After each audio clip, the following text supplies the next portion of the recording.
Okay, we're going to talk about themes briefly. Now, the reason I've left this till last is that although everyone frets over how their website looks, in practice you've actually got a bit of time to get this sorted out, because the most important thing in my mind is to get some content up there and get Google crawling round, because until they've done that, humans aren't going to even look at the site anyway apart from you. So you can do content first, which is what I'd suggest, and then themes soon after. The default nowadays is 2012 theme, which is, as you've seen, quite ugly. Now, to my mind, obviously change that wording, but to my mind I'm quite happy with that, because I want people to, if I'm doing a site, I want people to basically read the text, look at the images if need be, and click on links and buy stuff. But a lot of people prefer to have something that looks a little bit prettier. If you've got, like I showed you with HostGator where it installed earlier versions, you'll have probably 2010 and definitely 2011 themes there as well. If it's gone straight to version 3.5, you won't. You'll just have the 2012 theme, the one that they're happiest with recently. But any other installed themes, you can click on the thing that says Live Preview, and it does what it says on the tin. It gives you a preview of what the site would look like, and basically all that's done is change the header.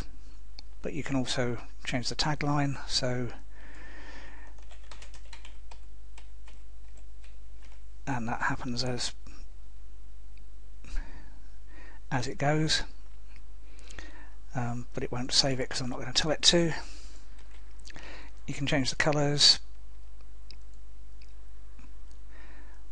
so just clicking light or dark will give you that. Personally, I don't like reversed out text, which is where it's white on black. I much prefer black and white, it's easier to read.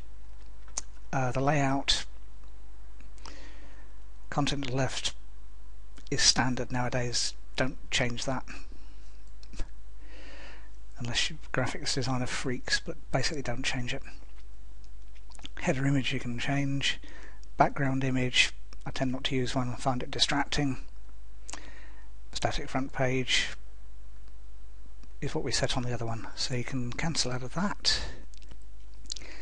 And then install themes. Now that will give you the standard WordPress search, and it's very easy to get distracted on there for ages. You can do all sorts of things. I find that those tend to narrow them down quite a lot, but you can search for a keyword, search for newest if you're one of these people that prefers newest, and you can preview any of those.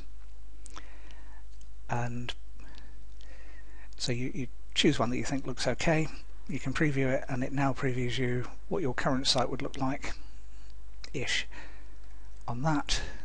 Close out of that, and you go through, and as I said, you can spend hours, or you can find a graphics designer who will just design you a site for however much money you want to pay them. They're all over the place on pricing, ranging from very, very cheap to very, very expensive and all points in between. And you just tell them you want a WordPress design. Or you can go to a site like Theme Forest, which the URL for this will be in the PDF that accompanies this course.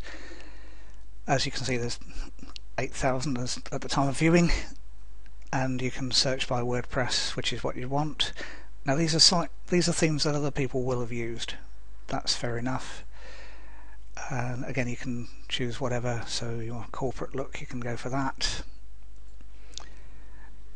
It doesn't much matter with the fact that the people who used it. You won't be the only one in the world. There's millions upon millions of websites out there. And if you're going to search, it'll default by date. Don't do that. If you want a shortcut, go by sales. So you find the site designs that have been, and they're roughly $50 at Theme Forest. They're not much different. Some are $45, some are $40, but most are $50, $55. And then you can preview that and see why other people like it. And you've got screenshots, live previews, all sorts of things, and a sales pitch on what it does. So if you're stuck for a theme, Theme Forest is a good place to start if you can't find one in the default themes, but there are loads of those, and some again, if we go for a search, one word I often just type in is premium, because those tend to be slightly more corporate-y, that particular one. But a premium theme isn't premium because WordPress will only link to ones that are free or start free, and then you have the option of paying more. So that particular one looks like a very good slideshow type one, very standard modern design. You can install it literally by clicking install, and you can activate, doesn't matter, you can always go back to the previous one. So that's now activated. Demo site, visit the site. That's as quick as it was to change the look and feel of the WordPress site. I don't particularly like that design, but that's fine. You can do that regularly, and you just go back and reinstall 2012, wherever that's gone to. Activate.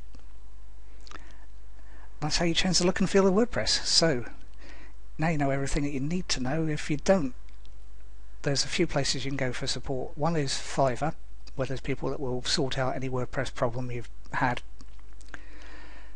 often for just $5, sometimes for 2 or 3 lots of $5, it varies. Or you can search YouTube, there's tutorials on WordPress coming out of your ears.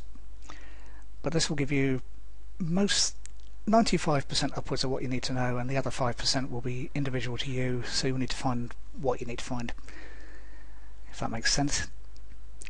But thanks for watching, and if you've got any general questions, drop me an email. I'll do my best to reply or point in the right direction. Okay, thank you very much.